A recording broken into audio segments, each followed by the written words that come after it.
জাকজমকতাৰ পিছে পিছে দৌৰন্তে হেৰুৱালে নেকি মানৱতা। তিনি জীয়ৰী থকাৰ পাছতো জীৱনৰ বিয়লি বেলাত আশ্ৰয়হীন মাতৃ। ৰাজপথত এৰি থৈ গ'ল জন্মদাত্ৰীক। বৃদ্ধা মাতৃৰ শেষ আশ্ৰয় বৃদ্ধাশ্ৰম।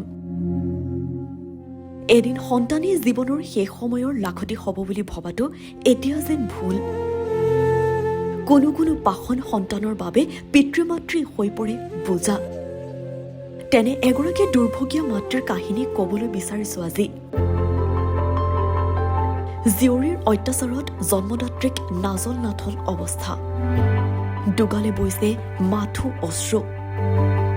এইগৰাকী শুৱালকুছিৰ তৰুলতা দেৱী। তিনিগৰাকী জীয়ৰী থকাৰ পাছতো তেওঁ আজি আশ্ৰয়হীন। কিছুদিন পূৰ্বে জীয়ৰী কেইগৰাকীয়ে তেওঁক পেলাই থৈ গৈছিল গুৱাহাটীৰ ৰাজপথত। পাছত মহানগৰ আৰক্ষীয়ে উদ্ধাৰ কৰি শুৱালকুছি আৰক্ষীক গতাই দিয়ে। আৰক্ষীয়ে লটাৰীৰ জৰিয়তে প্ৰতিগৰাকী জীয়ৰীক এসপ্তাহলৈকে মাকক লগত ৰাখিবলৈ নিৰ্দেশনা দিছিল। কিন্তু সেই দায়িত্ব যেন পালন নকৰিলে কোনো এগৰাকী জীয়ৰীয়ে। আৰক্ষীৰ নিৰ্দেশ অমান্য কৰি জীয়ৰীয়ে মাতৃক গতালে বৃদ্ধাশ্ৰমত। সকলো দুৱাৰ বন্ধ হোৱাৰ পাছত বৃদ্ধা মাতৃগৰাকীৰ এতিয়া শেষ আশ্ৰয় গুৱাহাটীৰ সম্প্ৰীতি শান্তিনিবাস সেৱা আশ্ৰম। জীৱনৰ অন্তিম সময় আশ্ৰমতেই কটাব তৰুলতাই। যি মাতৃয়ে সন্তানৰ সুখৰ বাবে নিজৰ সমগ্ৰ জীৱন উচৰ্গা কৰিছিল, সেই মাতৃ আজি জীৱনৰ অন্তিম সময় কটাব লাগিব আশ্ৰমৰ চাৰি দেৱালৰ মাজত। আধুনিকতাৰ দৌৰত আমি হেৰুৱাই পেলালো নেকি মানৱতা?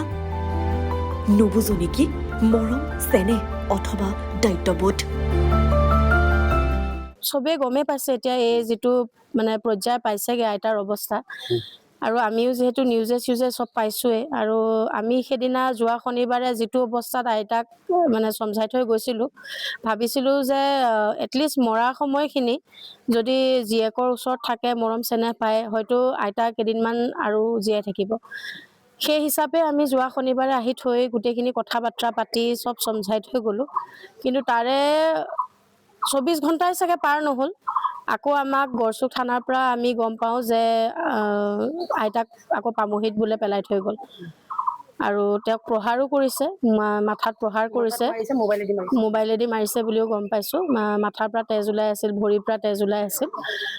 সেই অৱস্থাত আমি সেই তেতিয়াই গড়চুক থানাত আমি চবৰে নাম্বাৰবোৰ শ্বেয়াৰ কৰিলোঁ। শ্বেয়াৰ কৰি পেলাই আমি তেতিয়া কৈছিলোঁ যে অনাটো ডাঙৰ কথা নহয়, কিন্তু উচিত কিবা এটা ব্যৱস্থা হ'ব লাগে। যিহেতু ইমানখিনি কথা আমি ইয়াতে জনাই বুজাই গোটেই দিনটোৱে পাৰ হৈ গ'ল, তাৰপিছতো তেওঁলোকে যেতিয়া নুবুজিলে, হয়তো এটা হেঁকা দিয়াটো আমাৰো বহুত ইচ্ছা আছিল। আৰু এইটো আমি এতিয়া ক'বলৈ লাজ নালাগে আচলতে, যে আমি বিচাৰিছিলোঁ যে আপোনালোকে এতিয়া অলপমান ফিল কৰক।